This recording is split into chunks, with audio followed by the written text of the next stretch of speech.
aka Dr. Esquire, and I'm joined tonight by none other than Mr. Apache Chef himself, Jim Dietz. How you doing, Jim? Oh, I'm just well. How are you, Jim? I'm doing well. Unfortunately, the rest of the guys cannot be here tonight. We've got other commitments. One guy's sick, one guy's computer exploded, so there's all kinds of reasons why it's just Jim and I tonight, but we think it might lead to an interesting episode, because here's the thing, spoilers right now, Jim didn't like this episode, and I did, so we're going to have ourselves a little Walking Dead TV crossfire episode. Yeah, this episode reminded me of that speech that Randall Graves gives in Clerks 2 about all the walking in Lord of the Rings.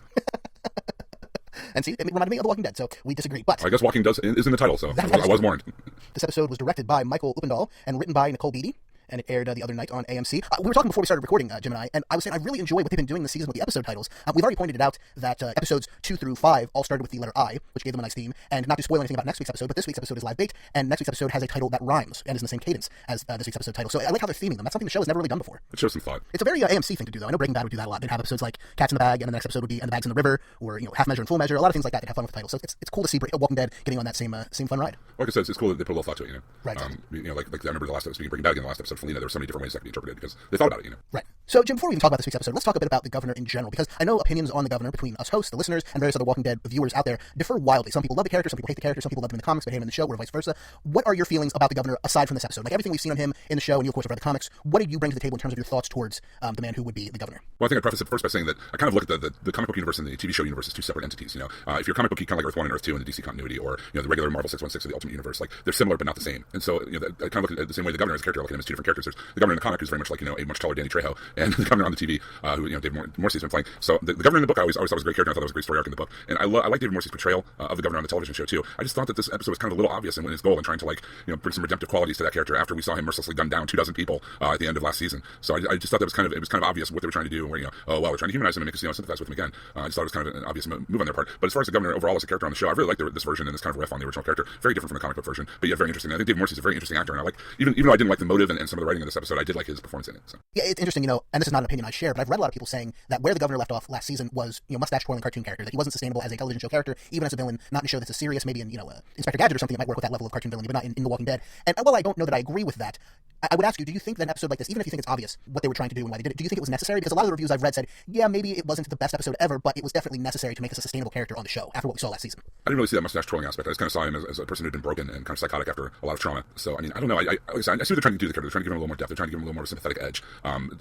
I can appreciate that and everything, but I don't know if personally I think that's either appropriate or believable at this point. Right. Well, I think that was kind of the point of some of the reviews I'd read in that, it's almost inappropriate, but it has to be because the old version that we had from the end of last season wouldn't work on a show for more than an episode or two. He would just be ridiculous. I guess that's a valid point, but there are other ways to give more depth and more gravitas to the character than that. Yeah, that's certainly fair enough. I don't disagree with you. Well, so what do you say we talk about this episode in particular, Jim? Sounds good. So last week on The Walking Dead, we ended the episode with a surprise appearance by the Governor, but we don't pick up where we left off in this episode. Instead, we head back all the way to the end of last season to moments after the Governor had gunned down just about everybody in his group. In fact, I think it might have been reused footage, at least for a few seconds. I'm not 100% sure, though. But the Governor, Martinez, and Schumbert, they get into the Governor's truck and they head off into the wilderness. And then we cut to later on that night where we see the scene that had been shown during Talking Dead last week and was the kind of general promo for the episode, which is the Governor sitting in front of the campfire and the female zombie coming up to him, and he doesn't even pay it any mind. The zombie walks through the fire, falls over, is engulfed in flames, and continues to crawl towards the Governor. And that's where all the times we've seen the scene before cut off. But this time we see that the Governor does not react at all, and Martinez walks over and shoots the zombie in the head, kind of gives the Governor a disgusted look, and then he goes back about his business. It was a good scene, and definitely you start to see that Martinez and Schumbert are not comfortable in his company anymore. They're not. I don't know. It doesn't seem like they end up leaving the next, while he's asleep or whatever. But in that scene, you kind of see that they're not too keen on him. And did you recognize where their campsite was? No, I didn't. That was where the Governor and his men gunned down the National Guardsmen way back last season. Oh. So it was kind of a cool return to a previous location. But so like you said, the next morning, the guys, Martinez and Schumbert, they abandon the Governor, and he's left to fend for himself. So he drives back to Woodbury, and there's walkers everywhere. But he, again, pays them no mind, walks into town, grabs a few belongings, and burns the town to the ground, which answers that question that people had, which was, well, why didn't everybody go back to Woodbury? Well, Woodbury doesn't exist anymore, except as a pile of ash. Do you think it was a little late answering that question, or should we have gotten that information much earlier? Like, ever since Woodbury burned down, we've been stuck here at the prison. Strategically, the prison's a better spot. It really is, if you think about it. Even the way they had Woodbury blocked off or whatever. It takes a lot more maintenance to keep blocked off and keep everything shored up than the prison was. That question didn't even come into my mind as to whether they should go back to Woodbury or not. I thought maybe they might try to go back this season to try to get supplies or something, but other than that, no, I hadn't really thought about that. And we get this great cliche scene that we've seen in a million movies of the guy walking out of the house as it burns down and not turning back. I've seen that at least 20 movies I can think of. Although usually it's an explosion. At least this time it was just a burning building. And usually it's Denzel Washington. He was there, but he was just to the left of the Governor. You had to really squint to see him. Oh, okay. So that is the end of the pre-credit sequence, our cold open. We come back from the credits, if I remember correctly. All of a sudden we have a bit of a voiceover. And it's the Governor talking to a woman. We don't see who he's talking to, but we basically get the story of what happened to the Governor for the next 2 months or so as he just wandered through the wilderness and wandered through streets and cities and the woods. His hair grew out. He grew a terrible fake beard. You could really see the spirit gum whenever it was in the light. I thought in the dark it looked fine, I guess, as a gross hobo beard, but in the daytime didn't really work for me. But like you said earlier, Jim, the Governor is just broken. He's not even fighting back against zombies. He's barely turning to get out of their way when they lunge for him, and just, the one time we see him encounter a zombie, it walks up to him, he turns a little bit out of the way, it lunges for him, and it lands on the ground, and he just keeps on walking. Yeah, he was kind of broken before this, and now that he's lost everything that he had that gave him meaning or gave him status in his own mind or whatever, he's even more so, I think. And he looks kind of like a homeless Snake Plissken. He does not really look like the Governor anymore. I thought you were dead. He looks much more like the pirate that he jokingly claims to be later on in the episode.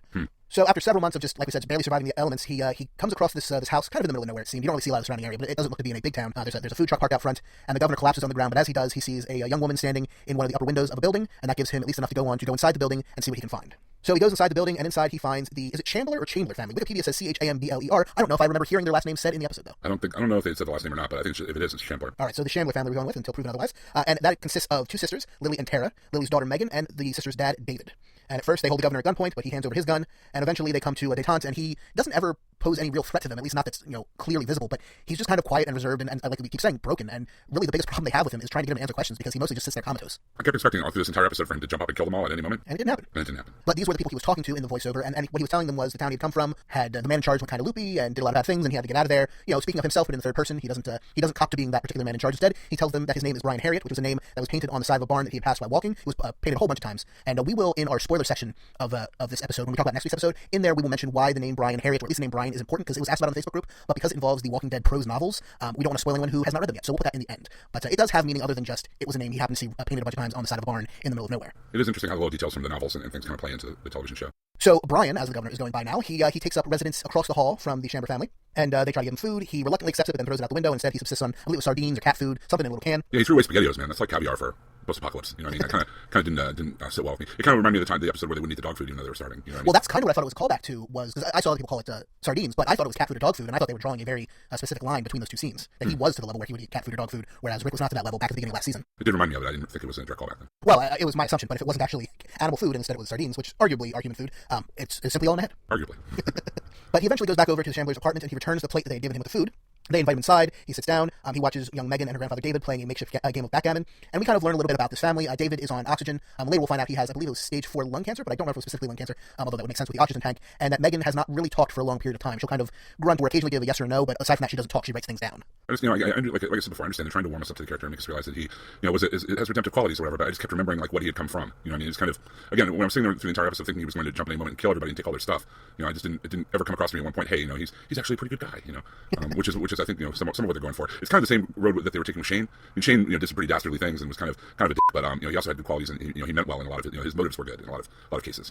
Well, I mean, it really comes down to, do you believe that human beings are basically good, basically evil, or just basically human, and that they sometimes do good things and sometimes do bad things? Right. And I guess what you come to the table with in terms of a point of view on that subject is going to color your impression of the episode. For me, I totally buy that he's not a terrible monster, but that he was a person who did everything he could do to protect his town and his people. And yes, did he make some terrible decisions? Absolutely. And at one point he snapped and murdered a bunch of people, which, in today's time, I would hope he would spend the rest of his life in prison. But in the post-apocalypse, that's not going to happen. So what do? You pay some type of penance. What's enough penance, though, for murdering 30 people or however many people it was? Is wandering around in a daze for 3 months enough? I don't know. Who am I to say? But at a certain point, he's flipped. He broke bad, if you will. Not to reference Breaking Bad again, but he did. Can he come back from that? I think that's kind of what this episode is trying to ask. Whether it gives us an answer to that or not, I don't know. And I think, quite honestly, we'll find out more of that next week's episode. I feel kind of strange talking just about this episode by itself because it feels like it's a part 1 of 2. But, from this episode, it didn't bother me. Interesting. Now, maybe when I see the conclusion next week, not the conclusion, but the second half of this 2-parter, will I still buy it? Who knows? Maybe once I see the end, I'll be like, nah, in retrospect, it doesn't work. But so far, it doesn't bother me. Like I said, I see what they're going for. It just seems kind of ham-handed to me, I guess. I don't know. Well, that's fair enough. So the governor continues to kind of not really buddy up to this family, but get closer and closer to them slowly over time. And eventually David, the grandfather, asks the governor to go upstairs in the apartment building to one of his old friends' apartments because there's a really nice set of backgammon up there. The grandfather can't get it, and there are zombies up there, and it's made pretty clear early on that the two sisters aren't particularly effective at killing the zombies. They don't even understand that, you have to shoot them in the head. They have this truck of food because the grandfather was a truck driver and had this box truck full of canned food, so they haven't had to go out into the world. They've basically survived just because they happen to have a lot of supplies and never left. That was something else I had a problem with. I mean, and it was the same deal that I had with the couple that Carolyn and Rick came across, is that they had survived this long without gathering basic zombie survival skills. You know what I mean? The other couple had made it clear that they had been with groups all the time, so they might have had other skills that they brought. They might just not have been the fighters. So that I can buy, and this I can buy too. But it's not like there was a lot of zombies out there in the country banging down their door. There was just a couple old people. Herschel's place was out in the country, and they seemed to get overrun quite often. Yeah, but they were also out there making noise. They had generators and lights and gunshots going off constantly. This is just 4 people in an apartment. Okay.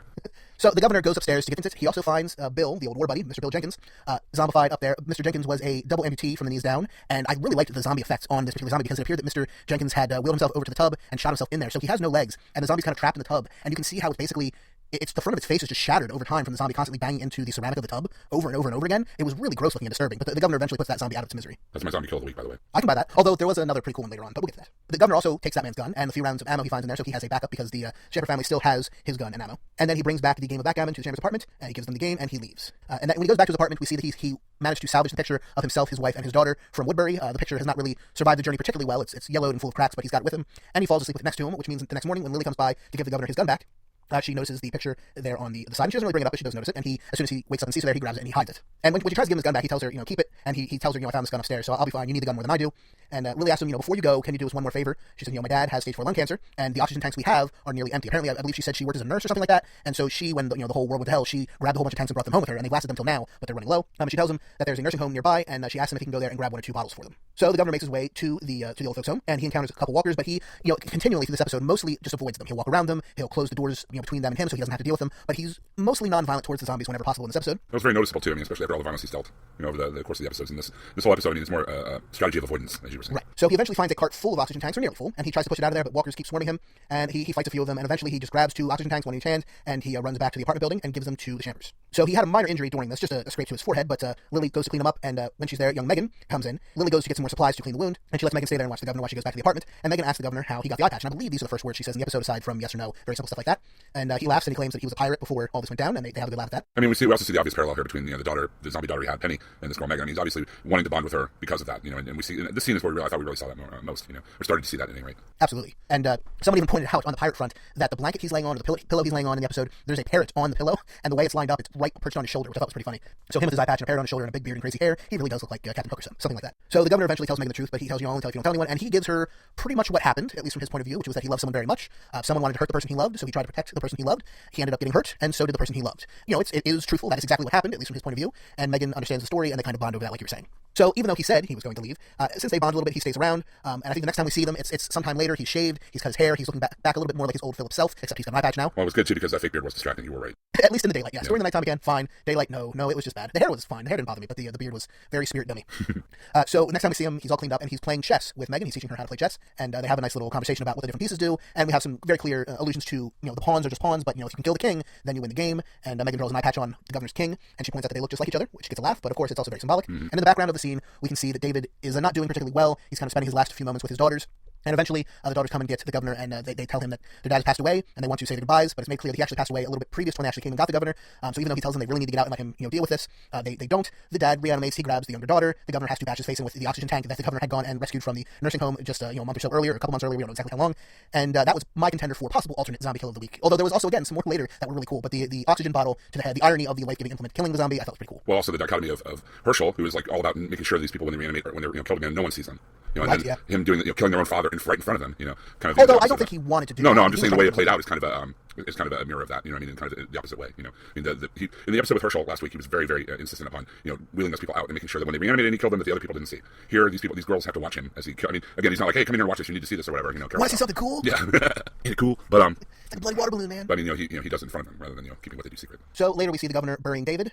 He also burns the photo of his wife and daughter. He's kind of cutting off his ties to that old life. And that night he goes to the Chandlers to say goodbye, but Lily insists that he stays, and the governor says they can't go with him, but Lily reveals that she saw the photo of the family, and she says, even though we aren't a part of your old family, you can become a part of ours. And the next time we see them, they're packing up that food truck, and they're heading out into the world, abandoning their previous life. And that night they're all sleeping in the back of the box truck when the governor and Lily decide that that's a really good time to get the freak on. Don't get me wrong, I understand, but there are sleeping children or a sleeping child just a few feet away, and I don't think it's got the best shots in a big box truck like that. But hey, post-apocalypse, I guess, right? Problematic, but not impossible. Right. Yeah, it seems like all the villains on the show get laid. So. Just like in real life, man. Just like in real life, yeah.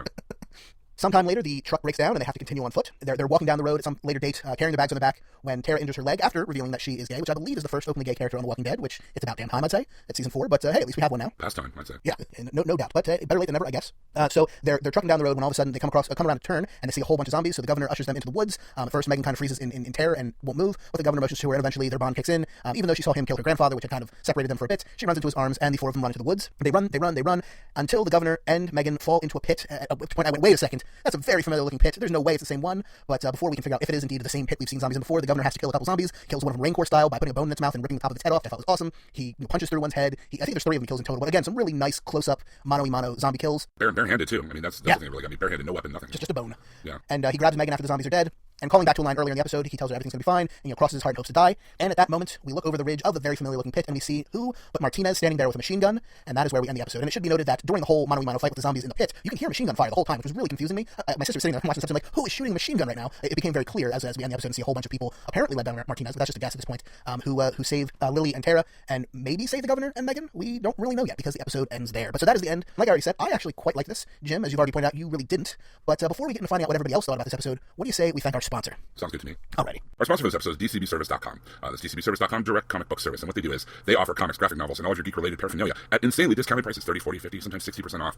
If you are a fan of The Walking Dead show, and I imagine you would be because you're listening to a podcast about it, you will find a plethora, yes, I use that word, a plethora of great stuff at DCBService.com that will get you in tune with Walking Dead, including The Walking Dead comics, The Walking Dead graphic novels, hardbound editions, the giant compendiums, which is something I've picked up, the giant phone book-sized compendiums with 48 issues in each. All those versions of the comic book version of The Walking Dead, plus your action figures, t-shirts, hoodies, you name it, they have it there. If it's geek-related, they have it. And you also, even if you've gone digital, like a lot of us have with comics, all of your purchases through DCB Service on Comixology earn you 10% discount as well. So you want to definitely take advantage of that. Also, if you're a first-time customer at DCB Service, or you haven't ordered anything from them in a year, use the code WD8 and get another 8% off of your order. That's another 8% off their insane 40, 50, 60% discounts. Often cheaper than Amazon, often cheaper than a lot of other places you look. You definitely want to check them out. They've been a proud sponsor of our show for a long time, and we're happy to have them aboard. DCBService.com.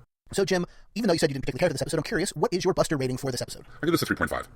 Which for me is low because every episode so far in the reign of Gimple has been a 4 or 4.5 for me. That 3.5 is mainly based on the performance of David Morrissey in this episode. He really, as much as I kind of find the approach to make the governor more likable a little obvious, he really is doing his best to sell it, and he really is acting very well. I really appreciate his craft in this. So as much as I mark off for what's going on, I mark up for his performance in it. So my Buster rating for this episode is 3.5. I, on the other hand, will give it a 4.75. Not quite a perfect score. There's a few things here and there, like a really bad fake beard and some pacing issues I thought throughout the episode that dinged a little bit. But here's what I really love about this episode, right? I've read the comic, Jim, you've read the comic, and we don't want to spoil the comic for anybody who hasn't read it, but the governor is a major player for at least a storyline or two in the comic. Unlike in the show, where he's introduced in a way where you go, is this guy a good guy, is he a bad guy? And it very quickly turns out that he's got some, skeletons in his closet. In the comic, from the moment you see him, you can pretty much tell this guy is bad news. And he just becomes more and more evil and crazy as it goes along until, I won't spoil the end of the story, but let's just say in the comics, he's no longer in the story. And there's, of course, many ways that could happen, but he's there for his story, and then he's no longer there. But the point is, that whole time, he's crazy pants evil. Just the whole time. And just gets more evil and more crazy as the story goes on. In the show, I really liked that we didn't start with that. I liked that we started way back last season with a guy who was much more gray, who had his good moments, who had his bad moments, and eventually through a fairly effective character progression became more evil, more dark, more willing to toe that line, and eventually more and more crazy as he tried to do things and failed, and as things were done to him. That said, I don't know how sustainable that character is as a long-term villain, but what I do know is I've seen that version of the character already. I've seen the crazy, evil, maniacal, mustache-twirling villain already in the comics, and that was awesome. But a version of this character that starts off gray, goes much more dark, and now they're trying to buy back as gray, that's a version I haven't seen before. So my score and my thoughts on this episode, and granted, like I said before, I really want to see the next one before I really commit to how I felt about it, but I've never seen this version of the governor before where he might be brought back to the light side. You don't see that too often in things. Now, granted, do I think he survives the season? No, not a chance in hell. But I'll be interested to see if maybe he can die on the side of the angels. It's not something you see very often in shows like this. You'll see characters go from good to evil, but evil back to good, not so much. And I think that, even if it's a little bit clunky in getting there, kind of like how Aaron's talked about in previous episodes with, I like where they got Carol. I don't know that I like how they got her there. I kind of feel the same way about the governor, although quite frankly, quite honestly, I didn't hate how they got him there. I thought it was effective. The most effective as it could have been? No, but pretty darn solid, and I'm very interested to see where they go from here. I'm interested in that too. I like I said, I don't, like you said, you see where they're going with Carol and you appreciate that, but you don't like the way they're doing it. I kind of feel the same way with the governor. And I totally understand that. The only real difference is I do buy how they're getting there, while you don't, which is totally legitimate on both sides. Nobody's right or wrong. But, although I should say, since it's a Crossfire episode, how dare you, you're crazy, and lizard people, and the Illuminati, and you're just wrong. Jane, you ignorant slut. So we know very much what Jim and I think about this episode, but what did our friend Aaron, who I believe at this time is on safari in Africa, what did he think of the episode, Jim? He's actually on vacation in South Africa, so yeah, I hope he's having a great time in there. He sent me an email right before he left. Hey Jim, wanted to write a little email. I'm off exploring the wilds of Africa, but wanted to just provide my 2 cents. I give live bait 3 out of 5 busters. Was not a huge fan of this episode, even though I knew what it was trying to do for the governor. My problem had to do with not accepting this sort of redemption arc, seeing how the character went unforgivably crazy at the end of last season. That kind of echoes my sentiments as well. That said, if next week provides me with more to chew on as far as why he's back at the prison, I might be more okay with the setup. That's all I got. Now I must go back to running with gazelles and sticking my neck out for giraffes. Happy Thanksgivings all around in advance from Africa, Aaron. Oh, well, thank you, Aaron. Here's something interesting. They talked about this on Talking Dead, but it's not something that was exclusive to them. I've seen a lot of people discussing this. What if the governor is there at the end of last week's episode, not to terrorize the prison, not to burn it to the ground, not to lure zombies in through the walls with dead rats? What if he's there looking for asylum, if not for himself, at least for Lily and Tara and Megan? What if he's trying to save them from his old compatriots who are still just as bad as he was 6-7 months ago? There's no way he's going to feel like he could be accepted by Rick and his group. It's not going to happen. But do you think he might go there to at least sue for their, sue for their protection? I think it's like that fruit of a poison tree thing. If they know that they're there with the governor, they could be the Pope and Mother Teresa and Betty Crocker, and they wouldn't accept them. You know what I mean? Okay, what if by that period in time, because we still don't know how far before this episode ended, it could still be 2 months difference. What if Lily and Tara are dead and it's just Megan and he just wants to protect her? Do you think that Rick and the group would accept a 6, 7, 8-year-old little girl into the fold, even if she was provided by the governor? That I don't know. I just feel like any move the governor makes toward them, I think, is going to be something that they are going to be, at best dubious of, and at worst, incredibly rejecting of. You know what I mean? I don't really. I see what you're saying. Maybe just looking for a sound for the girl, and that would go. That might go a little further to bring him back in redemptive light for the viewers of the show or whatever. But I don't see him being able to even talk to Rick. To tell him that much before Rick pulls out a gun and starts shooting at him. So while I agree with you, I'd like to see the show prove us wrong. I'd like to see them, and granted this has not been their strong suit so far, but this season has been better than past seasons. I'd like to see them find a way to make it make sense. And if they can do that, if they can surprise me, I would be super cool with that. I love surprises. I love being surprised in a good way, anyway. In a good way. We should also mention, even though we don't have emails from them, that Russ is a little bit more on your and Aaron's side, Jim, and Brad is once again on my side, which is really freaking me out because normally we don't see eye to eye, but the last couple weeks we have, just proving that we are more or less the same person, only with different accents. We did, however, get another email this week, which anyone can send us email, comments at walkingdeadtv.com. We'd love to receive them and possibly read them on the show. And this email is from Heather, and she says, "Hi, y'all, this is perfect. I so missed Shane last season because he added complexity to the show they haven't had since, until now. The Governor, of course, is on a completely different level than Shane was as far as evil and insanity, but they are similar in that they have reasons for being what they are. I'm so happy that they're finally showing us the Governor's human side because I knew he had to have one after they showed the way he reacted when Michonne put Penny down last season. Just like I did with Shane, I can actually empathize with the Governor, even in the face of the horrible things he's done. Of course, the bad things that have happened to him are no excuse for becoming a murderous freak, but at least we can see now that he's actually human and struggling with many complex emotions. They did a good job showing us that he's pretty much lost it since murdering his group, showing us that maybe the murderous freak actually might not be who he really is, but that he just snapped in that moment. He is dangerous, of course, because he has that tendency to snap quite frequently. Let's not forget the other horrible things he's done, like his interrogation of Maggie, murdering military guys, etc. I'm not excusing his actions or Shane's, but I love how they allow us to become part of the conflict. We end up just as conflicted when we think about these characters. I just can't wait to see where this is going next, Heather. And thank you so much for your email, Heather. And yeah, she brings up some other things we hadn't mentioned about the Governor, his treatment of Maggie in particular. Even if he could find some way to convince Rick to let him into the prison, which again, unlikely. If Maggie's alive and I'm Maggie or Glenn, there's no way in hell that guy's coming in the gates. He's getting his head blown off. I agree. Again, unless they can find a way to really surprise us, which that would be a feat. Yes, indeed it would. Like, I find it hard to believe that anything that the Governor would say that would be something Rick Grimes would believe after all they've been through. Right. So what did our listeners on Facebook think this week, Jim? Well, we have a really lively Facebook group if you're interested. The Walking Dead TV Podcast Facebook group. We have a lot of cool news items. A lot of great people contribute thoughts, ideas, theories, and reviews of the show. Also, it's a place where Aaron posts his in-depth reviews of the show, as well as the HHWLD website, so it's an alternate place to catch those. From our lively Facebook group, Terry Bernard gives it 4 Pound-Its out of 5. Brian Arnold 4 out of 5 Pinky Swears. Susan Monk 4.5 out of 5. Other 48 Days. Love that it was like a season 2 Lost episode. Jordan, you'd have to speak to that because I never watched Lost. It contained a story that made me think of the Governor's prequel books. Lost points for fire safety. He tossed a lit fire out the window. Yeah, I think what she's saying about the Lost reference anyway is in season 2, you had an episode called The Other 48 Days, where basically it showed you the same amount of time period that the first season had taken up, which is 48 days, but showing you that those same events or those same days from the perspective of some other characters who weren't there in that first season. They were on another part of the island. So similar to what the Governor did here, or what the show did here with the Governor, showing you his point of view on on those events. Everard Santa Maria gave it 4 walkers left lurking on your escape route out of 5. If it weren't the Governor, this would have been a fantastic episode. I just can't figure out what we're supposed to think. He's beyond redemption. He's not going to show up at the jail to make peace. That's kind of how I feel about you, Everard. Leslie Johnson, 4.75 out of 5. Awesome episode. Anyone else think he might have been taking the family to the prison? I think that's kind of the conventional wisdom on that. Brad Milo, our brother from another mother who couldn't make it this week because of his exploding computer. Another fantastic episode on the Jordan side of this. A solid 4.5 busters from me. Can I just go ahead and give David Morrissey an Emmy? I agree. I mean, his acting is really top notch. Sarah Howard, 4 out of 5 busters, 5 out of 5 from Susan Monk, Elisa Gonzalez, 5 out of 5 to Chris Hardwick for going on to host Talking Dead after the passing of his father. As a brief side note, we went to send our condolences to Chris Hardwick and his family. Evidently, the same day they recorded the Talking Dead, his father passed away, which really speaks to his professionalism and level of dedication. But our sympathies go out to his family and everything. And that's a tough one for sure. Chris Barr gave it 3.5 out of 5. If the vans are rocking, don't come a knocking. That Meth Silver, 4 out of 5 sardines. 3.5 hideous beards out of 5 from Mary Terpecchia. Has Mac 4 busters, a little slow at the beginning, but it was building. It gets an extra buster just for the chance that they took. Heather Campbell Fish, 4.5 walkers with walkers. I love what they're doing here. Roger Austin, 4 bowls of SpaghettiOs out of 5. Carol Turk, I'll give it 3 penny replacements only because the Governor needed to kill the 2 women to make Megan his new daughter. Interesting. Mike Glicksman, 4 out of 5. I was not looking forward to a Governor-focused episode, but the moment he stuck his head out of the tent and realized he'd been abandoned, I knew it wasn't going to be anything like what I expected. Newt Knight gives a 4 out of 5. Patch Adams, 4 out of 5 busters from Adam Fatah, a very good Governor-centric episode. Belinda Clark, 4.5 oxygen tanks out of 5 for making me riveted to an episode about a character that I hate. Brian Fuqua, who sent us a voicemail last week, 2 vandalized chess pieces out of 5. I normally prefer character development episodes over action-packed ones, but there's so many moments in this one that left me scratching my head. 3.5 pound puppies from Christopher Levine. Renee Alvarado gives us 1 homeless-looking buster, and that's just for the last 5 minutes. I kept lolling and rewinding the zombie that missed the Governor right before he fell. Robert Nigro gave it 4.5 or 4.25 backgammon pieces out of 5. I didn't even read the comics or the Rise of the Governor books. I didn't even have time to watch The Walking Dead or read Aaron's review yet this week, so I'm really coming out this cold. At first I was confused and bored, and then halfway through the episode I saw a truly broken change Governor and got super intrigued. If you'd like to join our Facebook group, as I said, it's the Walking Dead TV Podcast Facebook group. Just join the group and join the discussion. There's a lot of it, and there's a lot of really cool people with a lot of different points of view about the show. And also, it's a good place, a good clearinghouse for a lot of funny memes and news items about the show and things like that. So the Walking Dead TV Podcast Facebook group, join us. Absolutely. We're almost up to 500 members. I think what we'll do at 500 is we'll give away a prize. What do you say, Jordan? Sounds good to me. Whoever the 500th member is, I will give one of your children. No. I know. I have a hardbound edition of The Walking Dead covers from the first 50 issues of The Walking Dead, the covers for all the comics, and it's a nice, beautiful hardbound edition. Even if you haven't read the comics, the covers are really cool zombie art. We will give that away to the 500th Walking Dead TV Podcast Facebook group member. How about that? That is an awesome prize. Sounds good. Well, Jim, do we have anything else to say about this episode before we close it out and head into spoilery look ahead at next week territory? I don't think so, Jordan. Alrighty. So until next time, you can send us an email, comments at walkingdeadtv.com, or a voicemail. The voicemail line is back, but it's a brand new number. We've got a unified HHWLOD podcast network voicemail line now, so just tell us in the voicemail what show it's for, and we will make sure that voicemail gets to the right show and the right people so we can play it on the show. But that new number is 972-798-3830. That's 972-798-3830. And of course, if you'd rather just record an MP3 and send us a fake voicemail, you can always email that to comments at walkingdeadtv.com as well. So check out hhwlod.com for all of our great shows like Half Hour Wasted, The Long Box of Doom, The Black Box Out Now, our brand new shows, Jersey Shore, The Ichabod, Cranecast with Aaron North, Real Heroes, Really BS. There's a ton of them. If there's something geeky you're into, even like ABC's Agents of S.H.I.E.L.D. If you like that show, as I do, we've got a podcast about it, so head over to hhwlod.com, check out all of our great shows. You can follow us on Twitter at WDTV Podcast and at HHWLOD_network. And so until there's no more room left in hell and dead walk the earth, remember, even in the post-apocalypse, nobody wants to eat SpaghettiOs. Have a good week, everybody. Come on, that's like caviar in the post-apocalypse. You're a chef. What are you talking about? SpaghettiOs are awful. You're right, they are. And next week on The Walking Dead, again, if you don't want to be spoiled at all, tune out now. We are going to talk also about the name Brian and why that's important. But next week's episode, like we said, rhymes with this week's episode. Episode 6, which we just talked about, was Live Bait. Episode 7 is Dead Weight. And the brief and very vague synopsis we have from AMC is, a new and scary chapter begins to form at a camp outside the prison. Well, I think we could have guessed that from the previews, but at least it's a little bit more specific than normal. And on the subject of the name Brian, here's where we get into a little bit of weird territory, because I have not read the Walking Dead prose novels, although I know the gist of at least the first one. But the governor in those novels, which are, I believe, canon for the comics, it was a little bit specious of whether or not they are canon for the television show as well, because they're the backstory of the governor. I would say they're probably not, although they do make slight references to things every once in a while, or things like the name Brian, which I believe was, if not intended to make the book canon for the show, at least make it referenced as, hey, we haven't forgotten about it. So why is that important? Well, in the Governor books, the Rise of the Governor, and I forget what the Woodbury one is titled, but we discovered that the governor's name is not Philip.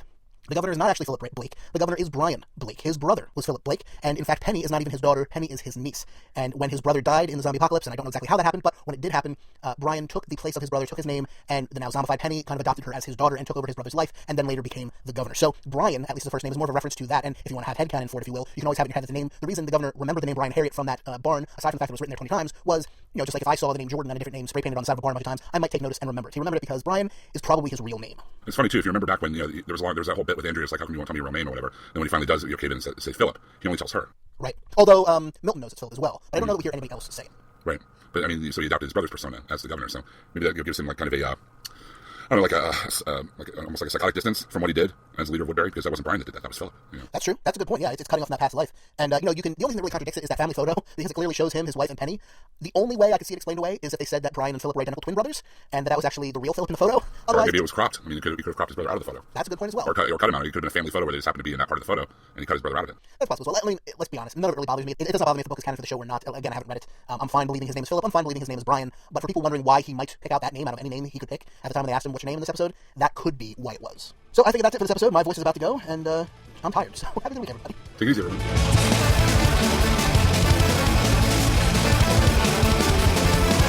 Alrighty. Hey, remind me when we get to the spoiler section of the episode. I said on Facebook that I would mention the whole Brian and why that name was important in the spoiler section, but I don't want to forget. Okay. And if I do and remember while editing, I'll just fake it and put it in there. Clip out a couple of your yes or no's and put them in where appropriate. Sound good? Mm-hmm. That would be perfect. Yeah, I'll use that. Yes. Absolutely, Jordan. Indubitably. No, I don't think so.